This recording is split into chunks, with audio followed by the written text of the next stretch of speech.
So I just glazed over your form. You have put like a human aggression in the reactivity, is it? Yeah, so it's not really aggression. Sure. He's definitely a little reactive on the leash. Okay. He just recently, like we were going into the elevator, somebody was coming out and he went and nipped at them. Okay.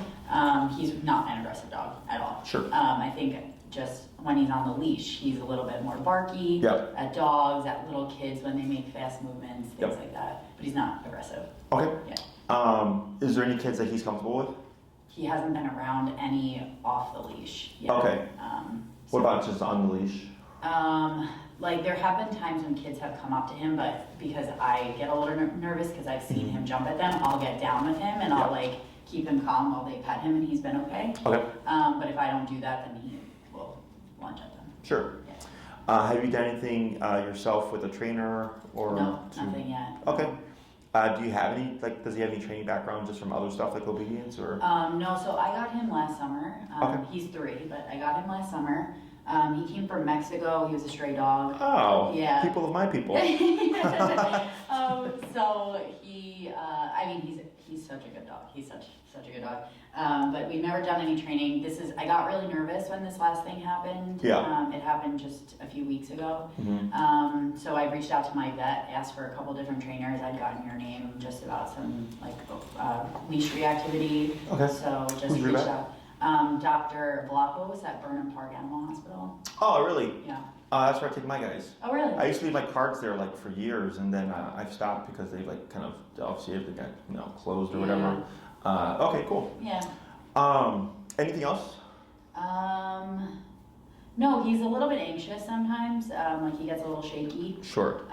So I can assume that's probably has something to do with the lunging a little bit. He's just a little nervous. Sure. But I think also a lot of it has to do with me being nervous about him now. So I just like read up a little bit about what I should be doing. So I read that, if people come closer and I grab his leash too tight, that could be sort of a sign for him. So I'm trying not to do that as much. Sure. But at the same time, you don't want him to lynch. Right, exactly. So it's a hard struggle between. Sure. So go ahead and bring him in a little bit closer.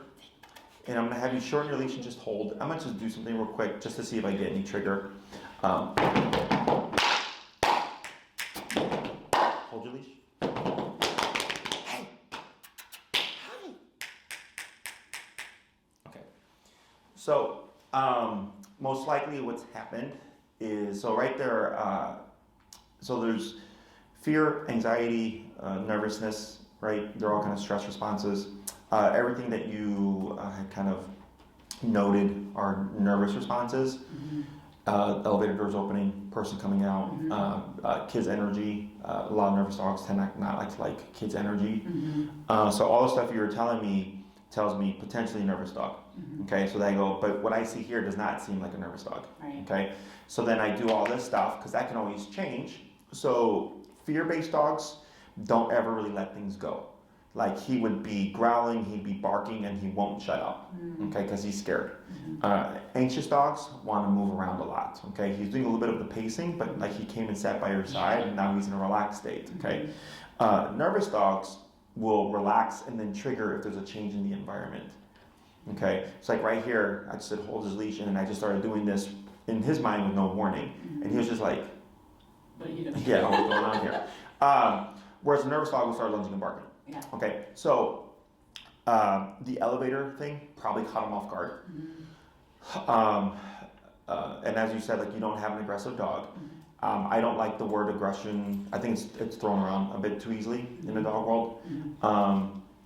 There's this unrealistic ideology around dogs where like they should love everyone and everything. Yeah. And if you have an aggressive dog, you did something wrong, or there's like you got some weird kind of case, right? Which is not how that works.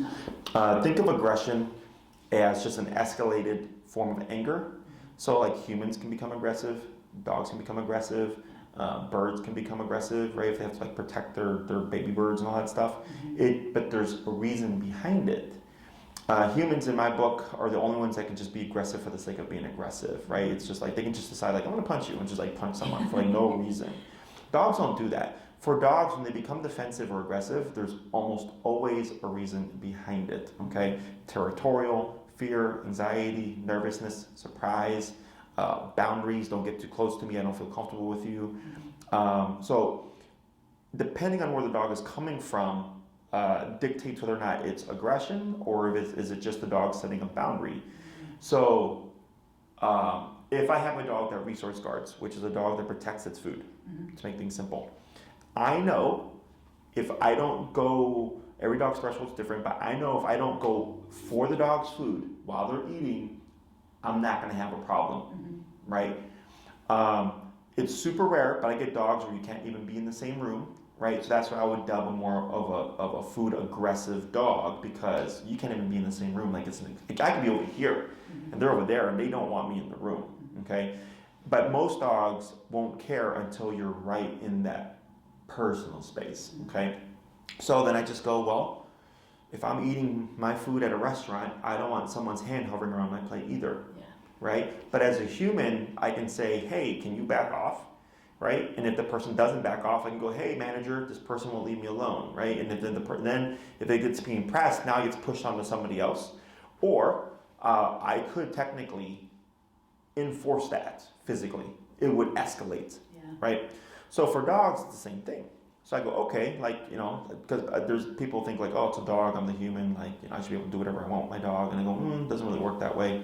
Dogs have boundaries as well. So I know if I don't mess with that dog when they're eating, I'm not going to have a problem, okay? So again, because it's coming from somewhere, right? The dog's going, look, man, as long as you just give me, as long as your hand's not hovering my food, I'm cool with you being in the room, right? That's not an aggressive dog. So in your case, elevator door opens, for whatever reason, caught off guard, okay? Reaction. So when it comes to aggressive dogs, an aggressive dog will use aggression for almost everything. If you try to touch them, if you get too close to them, if you get near their food, if you get near their crate, if you walk in the house, if you sit on the couch next to them, like almost everything is aggression to resolve the issue. Kind of like with people. There's some people that have anger management issues, right? Who will go 0 to 10 for the smallest thing, right? So we would look at that and go like, yeah, that's not normal. We have an escalation, right? Same thing for dogs. Some dogs go 0 to 10 and they go 0 to 10 for everything. And then there's some dogs that give warnings and they escalate and if they keep being pressed, then they may move to aggression, okay? Or some kind of defensive response. But again, there are steps to it, okay? So in this case, if he's caught off guard, you want to think in the case that he's a very primal animal. He may look cute and furry, but he's still instinctively driven. So if a dog perceives threat pertains to the well-being of them and their life, right? It's kill or be killed in the animal world, right? So if he's completely caught off guard, as cute as he may be, he's like, whoa, I have a split second to react. I'm going to go on the offensive, right? Then we get a moment like that, okay? So that I go sounds potentially like a Fluke moment. With the kids thing, not uncommon. One, if he's not been around many kids, that's a big part of it. So like my dogs, I have a pit and a Chihuahua. Have been around 0 kids, and they're 9 years old. As I would anticipate, if I ever have a kid or if I'm around kids, they're probably going to be a bit uncomfortable because they've not been around that energy before. Okay, so in their world, if a puppy acts up, what do you think they do? In whose world? In their world. If a puppy, probably take care of it. How so? Go near it, cuddle it. No, not cuddle it. Bite it. Yes, they would bite it. Nip and or bite it. Okay, that's how they correct things. So dogs are physical animals. They don't praise things; they correct things. Okay, you won't see a dog go over and go like, "Good puppy for being calm." They correct the puppy when they act up. Okay, and that's if they choose to do so, because dogs tend to be very kind of tolerant of things. But like, let's say he's around puppies, he's like, "Man, this is getting out of hand." He would go in and correct all those puppies, regardless if they're his puppies or not. In our world, we don't do that, right? We don't go and go like to other people's kids and go like, "Hey, kid, you need to like shut up, or I'll spank you," right? That's not on another person to do. So it's for dogs, they don't think that way. So if maybe if you've ever been to a dog park where you see a dog get out of line and another dog correct that dog, right? Because they're just establishing that is not going to happen when I'm here. It's not so much that it's a dog park rule. Yeah. The dog just decides, I'm uncomfortable with this and I'm not going to allow you to do that. Yeah. So when it comes to him and kids' energy, it could be because of lack of exposure, or it could just be like he doesn't like the energy, okay? Which we can help teach him to tolerate the energy. We can't really make him accept the energy, okay? Tolerate or coexistence and acceptance are two completely different things. Acceptance would be like he's just chilling, the dogs or the kids are playing, and then he's like, all right, whatever, I'm not going to growl or bark at them. But then if they come to touch him, he might become a little defensive because he's like, I'm okay with you being over there, I'm not okay with you being over here, right? And I do think a lot of it too is like he wants to play. He's a very playful dog when he's around other dogs off the leash. And I just have never had him off the leash around a kid, so I really don't know for sure. I think that he could potentially just want to kind of like mess with Right, her. and there's more to this too. Yeah. So, that's kind of like a remains to be seen, right? So then the next thing would be, I'm assuming you've always had him on a harness? Yes. Yeah.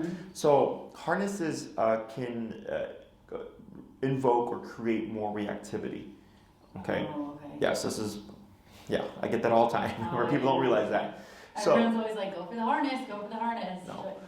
Unless your dog is a husky pulling a sled Yeah. or pulling those big heavy tires for the sports, dog sports that they do, your dog is not in a harness. Okay. So the collar won't actually choke him. It's not going to be like if he pulls on it and wearing just. So then there's another thing behind that. Okay. So for the harness, the reason why it creates more reactivity is it's located on his chest, and dogs have this thing called opposition reflex. Are you familiar with that? I study psychology, so I can consider it as a human oppositional type of thing, but not. What is that? What is that? Like if you have them sort of pulling like this, they're going to want to do the other thing. Correct. Yeah. Yes. So it happens with, it's a human thing too? Yeah, oppositional defiance. So Okay. like you kind of want, if you want a kid to do one thing, they're going to do the exact opposite. Yeah. Sure. Yeah. Okay. I've heard stuff like that. Yeah. Especially like I've heard there was Chris D'Elia made a joke about it. You know, whereas parents are like, yeah, do drugs, like experiment. And he's like never drank. Don't or want to like, do it. Yeah. So exactly. yes, same thing for dogs, but physically. Is it okay that he's? Yeah, he's fine. Earlier I just had him, I had you restrain him just in case when I acted up, if he would act out.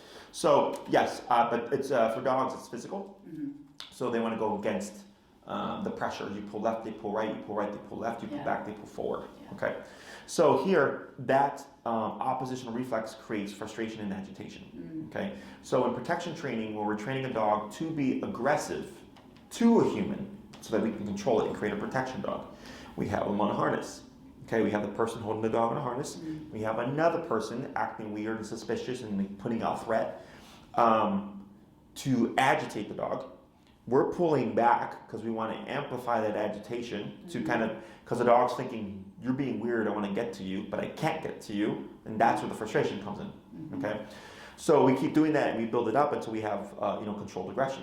For most people, they're walking like, let's say they're a happy-go-lucky friendly puppy on a harness because they don't want to put pressure on the trachea, which I understand.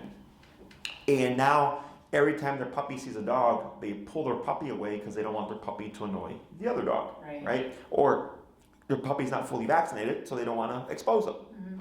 So now the puppy's thinking, tension, tension, tension every time I see a dog. And we do that from 2 months up to a year, right? And during that time, it goes from happy-go-lucky, friendly, meet everybody puppy to frustrated puppy because he can't play with them, to agitated puppy, to aggressive dog. Okay, and I get this a lot with my cases where the owner will be like, that's exactly what happened with my dog. So they're unintentionally creating an uncontrolled protection dog towards dogs because of the harness. Okay. However, so we have a number of things to walk our dogs on. We have harnesses, we have flat collar, we have martingales, we have slip chains, prong collars, e-collars, and like everything in between, right? Is people tend to opt for the harness because yes, it keeps pressure off the trachea. They don't want to use tools like prong because they look cruel, or e-collar if they don't understand it. But then psychologically, or with the dog, behaviorally, they're creating other problems potentially. And every dog's different. I get people that do everything completely wrong, and the dog's fine. And I get people who do everything completely right, and the dog still has issues. Okay, so there's no concrete answer to like all this stuff. Okay, so. I'm assuming before reaching out, you did research on how we train? Yes. Okay, so you know that we use prong and e-collar. Yeah. Okay, so I primarily use e-collar. Prong I incorporate. So if I have so I had a client, she's like 90 pounds with a 150-pound Great Dane who was dog reactive, and she lived in Bucktown, so there was dogs everywhere. She needed a prong and e-collar to give her control over her dog, because she could turn the corner and see a dog, and her dog would blow up and like literally drag her. Oh, wow, okay? So, but most of my cases are done strictly on remote collar. Okay. Are you familiar with what a TENS unit is? Mm-mm. Have you ever been to a physical therapist or chiropractor? Physical therapist. Have you ever had a stim? Yep. Okay, that's e-collar. Okay. So it's like, that's a TENS unit. It stands for something, I always forget what it is. So a TENS unit is just it's electric but not electricity is how I kind of describe it. So the e-collar is they put those little probes or like circle things, and it moves the muscles that it's making contact with, but you feel nothing anywhere else, right? Mm-hmm. That's e-collar. Okay, so people typically think of e-collar as a shock collar. The term shock comes from old school e-collars had like 3 to 5 levels. Ours have 127. So think of 5 and 127 as the same, but I have 122 more divisions now. So I can really fine tune it. It's very incremental. Whereas before, like, they were pretty abrasive because of the large gap between the numbers. Okay, so your dog could be yelping at 5, but not listening at 4. Okay, because of that big jump. So that's one reason they were more shocking. 2, in the dog training world, there's a bit of drama. There's the positive only front, which is treats and praise, and there's no aversives, force free. Then there's trainers like myself that use everything, both positive and negative, punishment and reinforcement. Okay, and so for the positive reinforcement realm, they want to dissuade their clients from, of course, seeking out these other tools. So they tell them, you're shocking your dog, you're electrocuting your dog, you're using torture or whatever to train your dog, which is not the case. Okay, because if that was the case, then I don't think I would be here. Right. So the reason why e-collar in my book is so effective is right off the bat you get off-leash control. Okay, it's the only tool in my book that guarantees you or gets you as close to a guarantee as possible, because on or off leash I have means of communication with my dog. Okay, so I had a gentleman, the one that just came before you, to help another client socialize her dog. His dog is a hunting dog, and he can train on an e-collar because his dog goes out as far as half a mile to a mile away from him. Okay, so that e-collar allows him to have communication with his dog even at that great distance. So we get off-leash control. It's very intuitive. It's very common sense based. You don't have to be a dog trainer to learn how to train your dog. I've simplified it to where the owner can get realistic and applicable control, but not have to spend hours a day learning all these techniques. And it's very simple. The last thing is, if we have to correct him, let's say he's off leash and there's kids around, and the kid does something and he starts chasing them and barking at them, and you feel like, I don't think this is good. You now have a means of stopping him even off the leash, right? Okay, because you have off leash control. So the way it works is, typically when people think of e-collar, they think of it as a punisher. They think it as like, well, I'm going to go and make the dog be bad, and then we're going to punish them for the behavior. Not that that's not an approach, because it is. It's just not the first approach. Okay. So what we do first is, I want to see, what does discipline and structure help resolve. Okay. So our form of discipline and structure is scolding the dog, putting them in a kennel for timeout, removing them from the situation, like play or something. If they're playing too rough, I want to pull you out of it. You don't get to play anymore. But dogs don't do that to each other. You probably, have you ever seen a dog put another dog in a corner for timeout? No. No. Okay, it's not a thing that they do. They growl, snap, nip, and bite each other. Right. So if he gets out of line, he would get nipped or bitten potentially.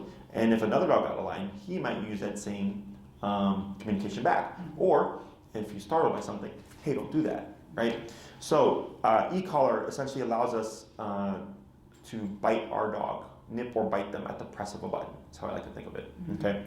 So the first thing that we always teach every case, especially these kind of cases, are how to walk correctly on a leash. Okay. So I want him to be able to walk at your side with no tension, and I don't care what the environment is.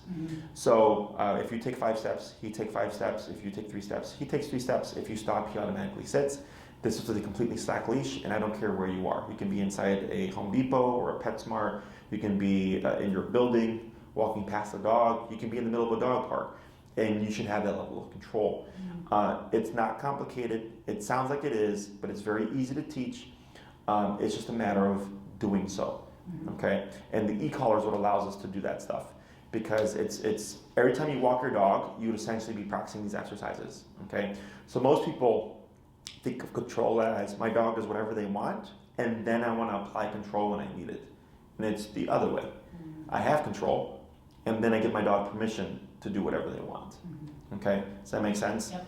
So like a kid, if we put no rules on them, and then now they're a teenager, and it's like, okay, now you're acting up too much. Here are rules. Yep. Is that going to go over well? No.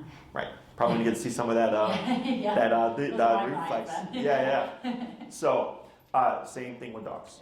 Okay. So the great thing about dogs is that they're easier, in my book, to turn around because they're not proactive. They're reactive. Whereas humans are both. We're proactive and reactive, right? Like you can decide one day, like, this is concerning. I'm going to find a dog trainer. Go on Google, proactively search out dog trainers, proactively book consultations with 5 of them, choose to pay for them, choose to show up, all that stuff, right? Dogs don't. He doesn't wake up one day and decide, like, you know what? I'm going to make life easy for Mom today, and I'm not going to be a bad dog, right? He doesn't do that. So he goes by what you give him. So if you're giving him discipline and structure, you get a disciplined and structured back dog in response, okay? So what we do, class 1, is teach to heal and see what does it help resolve. A proper heal resolves 60 to 70% of problems, okay? So I deal with a lot of leash reactivity, which is lunging and barking on a leash, and aggressive dogs. That's a big bulk of my clientele base, right? So leash reactivity, of course, has to do with the leash and walking. So we teach heel, which is a on the leash walking behavior. Okay, so it's an indirect way of addressing the issue, as opposed to going, okay, let's get some kids and make them tolerate it and then punch them when he's being bad, right? So it's not the heel or the obedience that's helping Ziggy. It's the discipline. It's the contraction. It's the nipping and biting him that's helping him. Okay, because if obedience was the answer, I wouldn't have most of my clients because they've already done obedience most of the time. They've already had other trainers most of the time, and then they come and they're like, you're our last hope, and I go, okay, well the issue isn't obedience because that's why you're here. The issue is your dog is not receiving discipline in a fashion that they understand. Okay, because a child, you could tell them like, hey, if you do this, you're gonna be grounded for a month. And we can foresee this and then go like, well, we weigh the options. Is it really worth doing this to be grounded for a month, right? Dogs don't do that. He's all within the moment. So if he's acting out and there's a consequence and he's like, okay, well then I don't want to do that again, right? But it has to be a physical immediate consequence. Right. But here, discipline changes how the dog views the world. So I always like to use personal experience. I was raised old school, I was spanked. And the words, don't do that, were just don't do that, until I got spanked for the first time. Now don't do that has a totally different meaning, right? So I remember one time being at the grocery store and the kid was acting up and Dad just looked at him and just said, wait till we get home. And the kid just started crying. I was like, oh, you're probably going to get spanked when you get home, right? I already knew, right? Yeah. So right there, that has changed that child's perspective, right? So same thing for me, same thing for dogs. So when we get our puppies at 2 months, dogs correct their puppies and puppies correct each other, nipping and biting at young as 3 to 4 weeks. Okay, so they're raised for those up until 8 weeks, getting that from their litter mates. And then we get them and they go, oh my God, you're so cute, you could do no wrong, right? And then they're not getting physical consequences, they're getting timeout, they're getting no, they're getting loud hand claps, they're getting a can of pennies, they're getting a water bottle. They're not being physically nipped and bitten. And that's why so many dogs, in my opinion, have issues. Yeah. Does that make sense? Yep. So here, when we start to implement that, we can bring dogs back to what we call stability.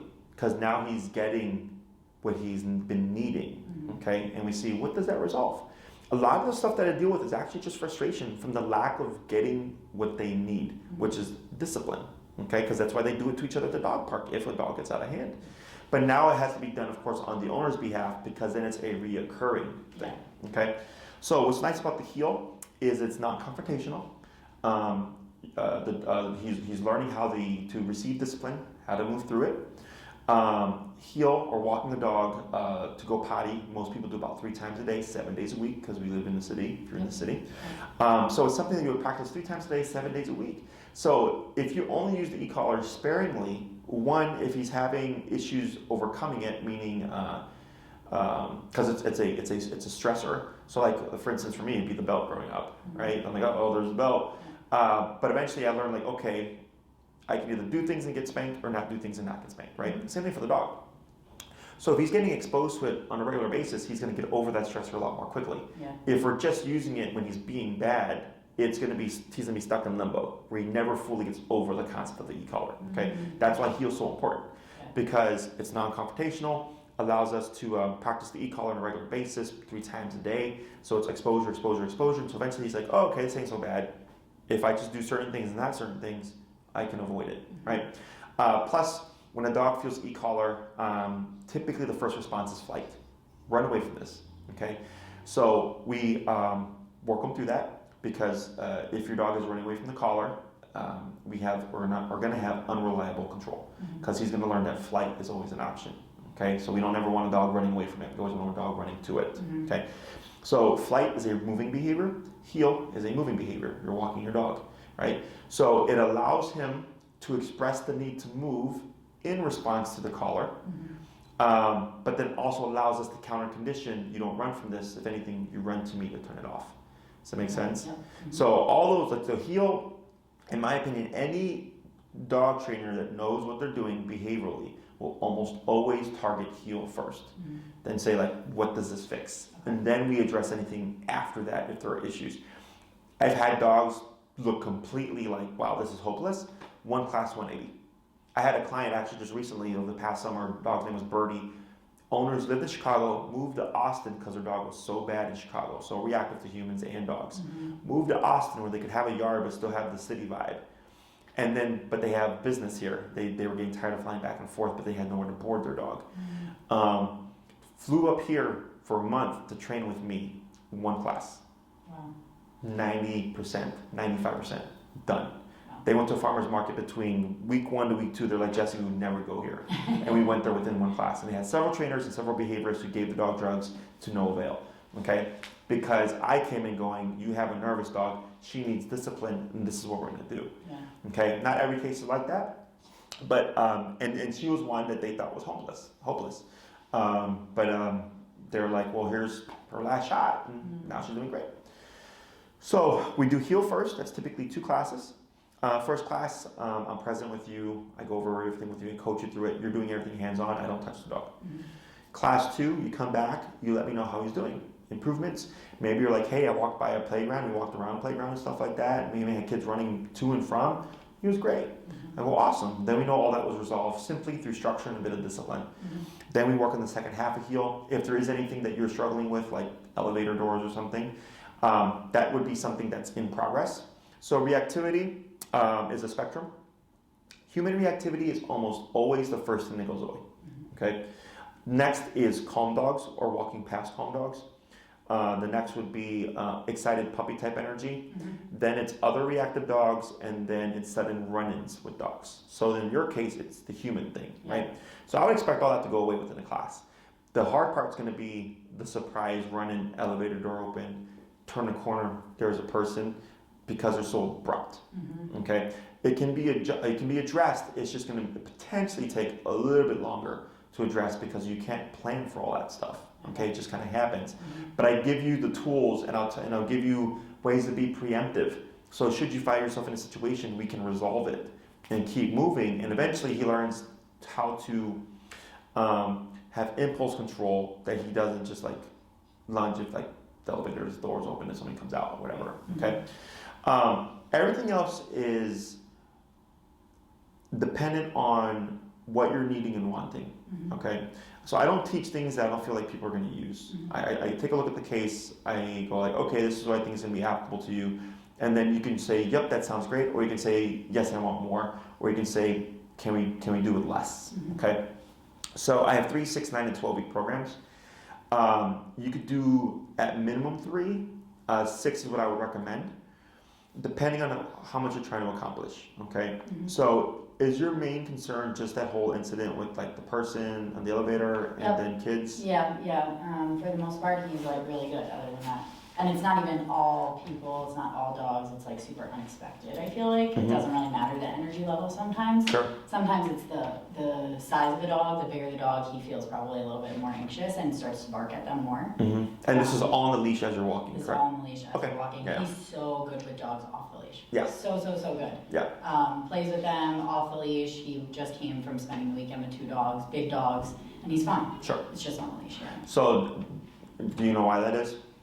I'm thinking I'm part of the problem is what I'm thinking, like the way that I'm holding him, maybe I'm getting nervous and I'm pulling at him a little more, and especially after what you were talking about before, the oppositional, I'm thinking maybe that has something to do with it. So I'm wondering if it's something I can do first for him. So those are all factors. Yeah. Okay. So we have 4 responses to things: fight, flight, avoidance, submission. When he's on a leash, he has one less option. Which option is that? Flight. Correct, right? Because he's tethered to you. So that makes a dog more, or can create more of a defensiveness, because he's like, well, if I can't run from this and I can't avoid it, I'm not going to accept it, so I'm going to fight it. Yeah. Okay, regardless of whatever the reasoning is inside his head. Okay, so that's another factor as well. Another thing is he's looking to you for comfort, and you keep petting him. Yeah. And I know your intention is to like soothe and or just we're just so used to it, and we like our dogs and we want to love them. Is you're telling him, yes, you should feel like you need comfort, when really he should just learn how to handle it on his own. So petting is a reinforcer, right? Reinforcers are great for things you want to see again. So if you say sit and he sits and you pet him, you've just told him, yeah, do that again, right? So like I see this a lot with people where the dog will be reactive and they'll like hold the dog like it's okay, right? And they'll try to relax him. And your mouth is saying it's okay to be chill, but you're really telling the dog, keep doing that and do it again the next time that we see a dog, okay? So your best bet is to just ignore him, and if he tries to jump on you, I would just push him away to allow him to resolve this on his own, because your intention is meaning well, but his brain doesn't receive it the way you intended, you know? Yeah. So you're saying, hey, bud, it's okay, like, be calm. We're just like in a room with Jesse having a consultation that I paid for, right? Yeah. But he's just like, this is a foreign environment, I've never been here before, Mom, you know, I need comfort. And it's like, learn how to deal with it, okay? So, got wrapped up there. So in your case, I would say at minimum 3, 6, if you want to have a bit more control and time to work on stuff. Because I agree with you, you don't have an aggressive dog. I think you have a fluke moment that happened. And then, you know, if you feel like this is getting increasingly worse, then I would opt for definitely, I would say a little bit longer, because you're noticing it get worse, right? Whereas you're like, my dog's great 99% of the time, except for this 1% of the time, and there's context to it, as opposed to like, I can't even walk my dog because he's so reactive. Right. Okay. So if you did 3 classes, I really bare bones it. There'd be the first class on heel, and I want to see what does that resolve. Okay. And if you're like, hey Jesse, all the barking with dogs, you know, no issues with humans, all that stuff is gone, I go, great. Now we can work on potentially socializing them with kids. Is it okay if I let him go? Yeah, it's fine. No, he's gonna come in here. It's just gonna work. So for the second one, yeah, if you want to learn how to socialize them with kids correctly, I can show you an exercise. Okay. I normally recommend that people muzzle condition their dog. You've already done this exercise, technically speaking, so I don't think you need to muzzle condition him.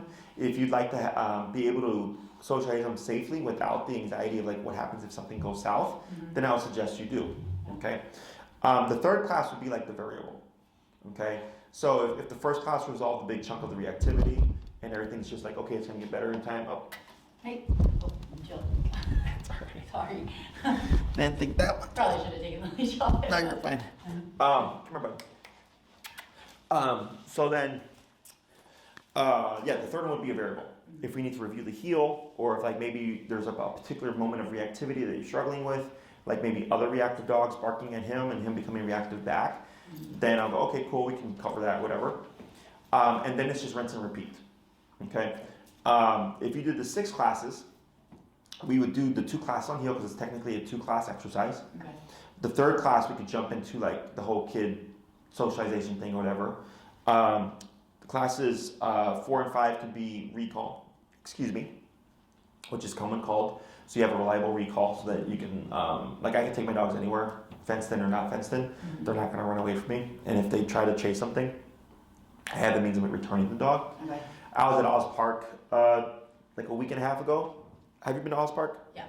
Do you know where all the dogs play? Yep. So there was this guy with his corgi and another dog, and his corgi took off from the group and ran across all the way from that section all the way towards 6 Corners, Larrabee, Webster, and Lincoln. Lady left her dogs to chase his dog. She got to the corner where we were at with my consultation. She turned around going, crap, I left my dogs. Ran to go get her dogs, who are wandering off on their own. Guy comes walking over, like calling his dog's name. His dog had already crossed 6 Corners and left. Oh my gosh. Yes, and it was a corgi, and that wasn't even a fast dog. Yeah. Okay. But, they were in the middle of the group play, and dogs decided to take off. So things like that can happen. Whether or not they do, it's just up to chance or up to the dog. Okay. So recall will resolve that problem. One, the dog shouldn't even, or Ziggy shouldn't even think about trying to do that because of discipline. If he does, well, I have a means of returning him. Okay. Recall can be about a couple classes, which leaves class 6, which can be your variable, or it can be stationary control, which is like, so this, we're using this for pictures, but we have a placemat here. So like, let's say you want to have him around children, but you don't want to have him being loose. You have a means of keeping him stationary. Yeah. Right, so I'm like, all right, bud, go here, lay down, don't move, and then we can tell the kids, hey guys, Ziggy's laying on his bed, not too fond of kids, please give him a 3 to 4 foot buffer. Yeah. He'll leave you alone if you leave him alone. But it allows you to expose him and have him in a social setting with children around, where he's like, okay, like I can be around kids and like everything's fine, and then this is my job and I'm just here, so he gets used to the energy. Yeah. Okay, so we can't make him accept or like kids, but we can. I have exercises in which we can provide more exposure and positive experiences and just include him to see if he'll one day just kind of naturally open up. Okay, we just can't make him. Just like with humans, right? No one can make you like something. That's a personal choice. Same thing for this guy. We have things that we can do, but if I just don't enjoy it or he doesn't enjoy it, it's just not going to happen. Yeah. Okay? Questions on any of that stuff? No, that makes sense. So yeah, 3 is where I bare bones it, and I just focus on the stuff that I think is really important, and I condense down the heel to a class. We work on the socialization thing, the 2nd class, and the 3rd class is just like up for grabs. Okay. I would probably have you space out your classes if you did 3, Okay. because it's all about time. Okay. Okay, so it's not like, okay, train my dog and then go back the next week and like everything's great, Jesse, he's a perfect dog now. Right. Like it's gonna be time, so I would probably space you at least 2 to 3 weeks. So when you came back to that 2nd class, you're like, yep, no reactivity, we've had plenty of opportunities, he's been awesome. I'll go, okay, cool, now we'll work on to move on to the second thing. Okay. If you do the 6 classes, because we have that longer time frame, you would be on a week-by-week basis, because then I can keep tabs on things, right? So you have class 1, you come back, we have class 2, review things, everything sounds like it's going well, come back for class 3, great, everything's still going well, class 3, okay, and then we move on just week by week, because I have more time with you. For the collar that he would need, it's meant for 35-pound dogs and under. You can get them on Amazon, you can get them through us. I don't care where you get them from or get it from. I just care that you get the correct collar. Okay. He's on the model Dr. 280C for sure. Maria will send you this information. And then if you get it through Amazon, what I recommend is that you read the manual, test out the collar. Like you don't have to put it on him or anything. You don't have to, but just turn it on, know that it works. It's going to have an LED screen with the dial, which goes 0 to 127 in increments of 1, 1, 2, 3, 4, 5, 6, all the way up to 127. If you feel like it's jumpy, or it's like too sensitive, like it's going 10 to 30, like all over the place, exchange it. Okay. You've got a dud, okay? Because there's something wrong with the internal mechanism that turns the dial. It's like, it's not locking, it's just spinning, so the numbers are all over the place. So you want to exchange it so you don't show up with the collar, because I've had that happen with clients where they're like, I've done nothing, and then it's a dud, okay? So that's just a waste of class. So you want to test it out. If you get it through us, we do test out everything ourselves. just to make sure that everything's working correctly. Okay. If something happens to a collar you purchased from us within the month, I just give you a new collar. I take the collar, do it to the company myself. If it's after a month, we will provide you with the loaner, and then you can return the collar through the warranty, and they'll repair it to you and send it back. Usually takes about 3 to 4 weeks. Okay. So this way you don't lose that time. Mm-hmm. Otherwise, if you go through Amazon or whatever, you can handle it through them, and they're usually pretty quick about their turnaround time with exchanges. Okay, unless you're going through the warranty. Questions? No, not at this moment. Is it possible to like start with 3 and then extend to 6, or if you commit to 3, you do 3, and then if you want 6, you do 6? So if you want 3, you can do 3 more, but you're not going to get a prorated rate. Okay. Okay, so I think 3 is like $550 or $575. Okay. So if you did 3 then 3, you'd be paying a total of about $1,100 to like $1,200. If you commit to 6 up front, it's $1,000. So you save a couple of $100.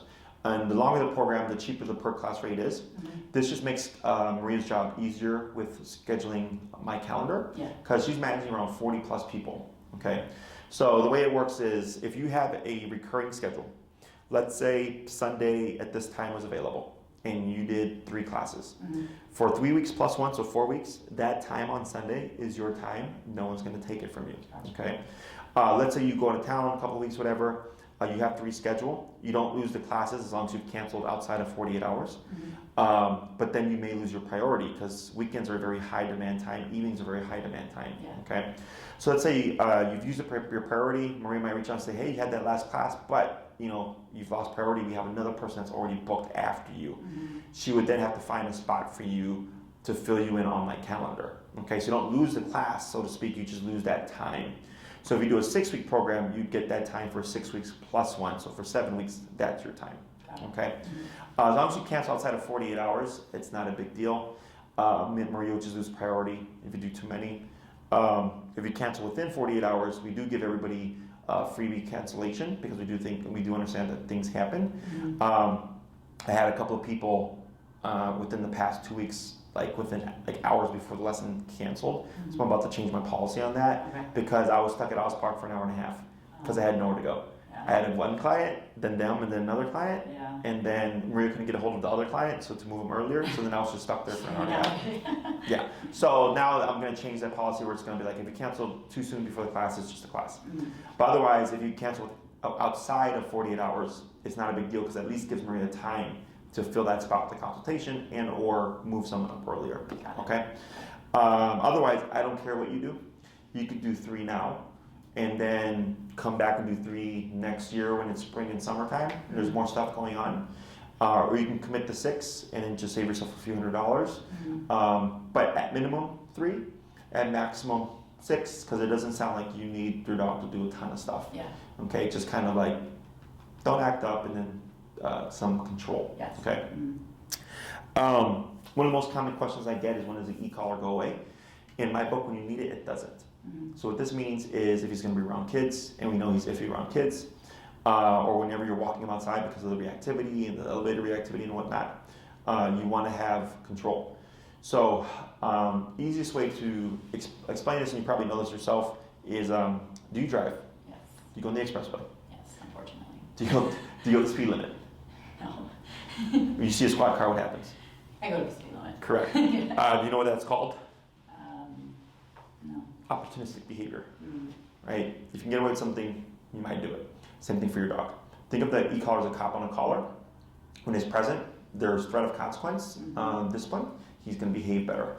Okay, when you move that collar, he's going to press the boundaries, just like people press the boundaries when there's no cop around. Okay, so it's completely normal. All animals do it. It's part of survival instinct. Okay, taking an opportunity to hunt prey and whatnot. Also taking the opportunity to act a fool. Okay, so it's not that you're always using it; it's that it's just present. Okay, so if you're doing the training correctly and you follow through what I'm giving you in terms of your instructions, it shouldn't feel like you're managing your dog. Yes, he should learn to be trained and heel, and you say heel and recall when you call him and all that stuff. If you're always using the collar, you're doing something incorrect. Okay, so in the beginning it's a lot of e-collar, but then as he gets conditioned, it would become less. It's like my guys, once in a blue moon do I have to touch the button, because they are animals at the end of the day. But very rarely do I ever have to do anything on the collar. It's just present just in case. Plus, we can't account for life. I've had quite a few clients whose dogs have ran away due to the random firework at a park, because fireworks are a very common thing that dogs are scared of. Yeah. And because of e-collar, they were able to return their dog. Okay, because remember, dogs' first instinct is flight response. Big boom, don't know what it is, gonna run away from it, right? And it sounds mean, but it's the worst things can happen is if the dog's running away in fear of the loud sound, we can override that through power on the e-collar. Okay, making the dogs more so scared of running away from me than they are running away from the object. Okay, so we can even override the situation if conditioned correctly. Otherwise, the dog could end up in the street. Okay, so even in contexts where you've lost control, you can regain control. I had a client whose dog was at Oz Park. She was playing fetch with her dog, and then some random dog, and she was like in a part of the park where she had her own space, and some guy just assumed off-leash dog must be social, and the dog was social, but what happened was she was throwing the ball, her dog was going for the ball, the other guy's dog charged in to go for the ball as well, dog fight over the ball. Yeah. So she had to max out the collar and remote her dog, which her dog yelped, but immediately within half a second came back. So I remember she called me about it because she was in tears because her dog, she felt bad. Yeah. And I told her, I was like, well, I mean, if you would have let that happen, there could have been punctures, there could have been stitches, there could have been a dead dog. You could have tried to go in and intervened and you've gotten bitten yourself. Like, you did the correct thing. You remoted your dog. Yes, there was a yelp and a moment of discomfort, but you prevented potentially a worse situation or more worse situation. Make sense? Yep, makes sense. Other questions?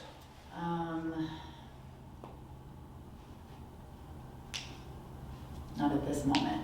I'm wondering, so you gave like the full sort of plan of how the 6 weeks would look. Do you have that like written down somewhere on your website or something, like what it typically is? Or no, every case is different, okay. But it would be 2 on heel. That almost always is how that works. Okay. By the 3rd class, we'd be jumping into socialization, which it's all skills. They're all skills that I have that you need. And they're very logic based. The next thing would be recall, which would be class 4, and then 5 and 6 would be the variables. Yeah. Okay, which are really dependent on, and by the way, keep in mind, you'll have to be proactive about pressing boundaries, right? So it's like, hey, Jesse, I have no kids to socialize them with. Well, then you want to make the decision now of like, well, is it worth starting this now, or should I wait till I have the capacity to do that, right? Because I don't care. Yeah. I don't want to. I've had it happen with clients where one client in particular, this is my girlfriend's actually like best friend or something. They came and did a consultation with me. Dog had issues with kids. I told them at the consultation, like I suggested earlier, muzzle condition your dog. But in their case, I said muzzle condition your dog. There's no exception.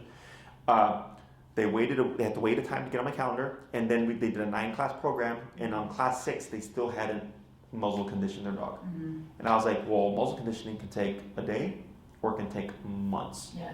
So now we had to like take a break. But then when they were ready to come back, they didn't have kids to use to socialize the dog. So I was like, well, so now we're stuck with 3 classes, and I was like, well, just wait. I'm like, they're not going to go anywhere. Like, I'll tell you, like, I'll give you my word, they're not going to go anywhere. But when you have kids now, come back, we'll socialize. Okay. So do bear that in mind. Also keep in mind that winter is coming. I do have my space to utilize. I have a 13,000 square foot space. I have a 5,000 to 6,000 square foot training area. I have this room for any socialization stuff that we do with dogs. But you yourself will be out there working with your dog in the winter. Like, training doesn't stop. Okay, so keep that in mind as well. I usually go by the dog because humans can always put on more clothes. Whereas dog clothing, unfortunately, doesn't cover very much. So they're typically cold anyways. If he's a guy that does great in the snow, then easier for you. Otherwise, you want to bear that in mind as well. Because I've had clients not think about that, and their dog's freezing in the cold. And they're nice and bundled up. Okay. So timing is really important. Okay. Other questions? No, I don't think so at this moment. You weren't referred to us, were you? I was, By from his name, well, to be honest with you, what is his last name? Jeff. Him and his wife just came in recently. Okay. They had a bigger dog. Gotcha. It was probably within like the last month. Because I have another client whose last name is McGowan. Oh yeah. So I was wondering if they're like sisters or something. Nope, not me. So the last thing would be whenever you're ready. So whether you do it now or you do it later, please allow Maria 5 to 7 business day turnaround. Okay. Because so you submitted your form and then you're in line. So you came up, right, and then she booked your time, and now it's kind of going back in line again. Okay, because we've had other consult requests come through. We've had previous consults that are currently booking, and there's already my current calendar of like about 30 plus clients. So Maria's handling 40 and more throughout the week. So then once you're in the calendar, as long as you have a consistent schedule, you're in the calendar. You're good. It's not like every week you have to do that. So that's easy. Now, if you have a rotating schedule, it's a bit different because now we have to see if our calendars line up. As long as you have a time that works for you, you'll have that time, and again, for whatever length of time you book, that would be your time. If you did the 3-week program, which I said I'd probably space you out, then we would just let Maria know that, and then, so this way she's proactively already doing it from the get-go of like spacing out your classes. So if I plan to see you, 3 weeks after the first, and for whatever reason our calendars don't line up, it's okay. It just gives you more time to work on stuff. Right. So when you come back for class 2, you have a wealth of information for me. Otherwise, if you do 6, you'd be on a week-by-week basis.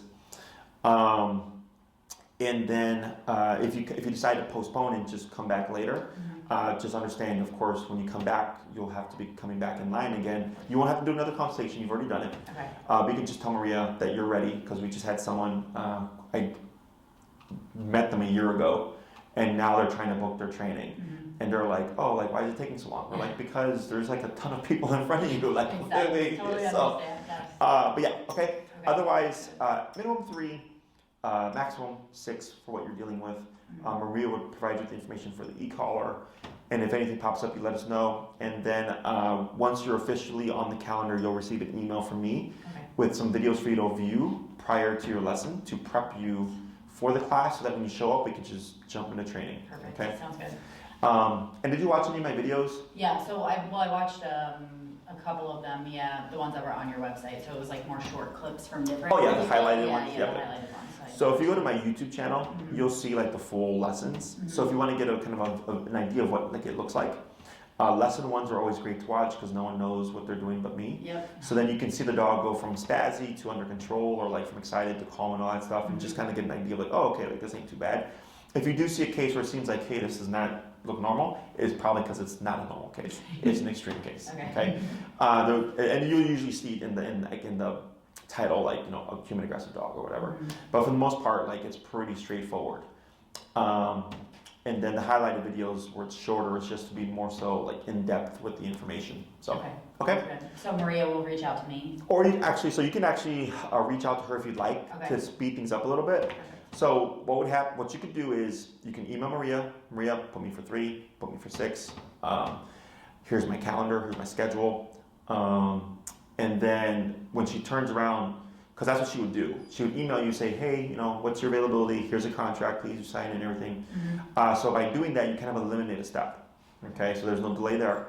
And then also keep in mind that Maria goes by the contract. So the moment your terms is submitted, now we know you're serious. Okay. Otherwise, we get people that are trying to do all the scheduling and stuff, and they've not submitted the terms yet. So until that contract is submitted, Maria's just like, well, I'm going to focus on these other people because I don't have that from you yet. Okay. So that's another thing that'll help just kind of make things a bit more smoother.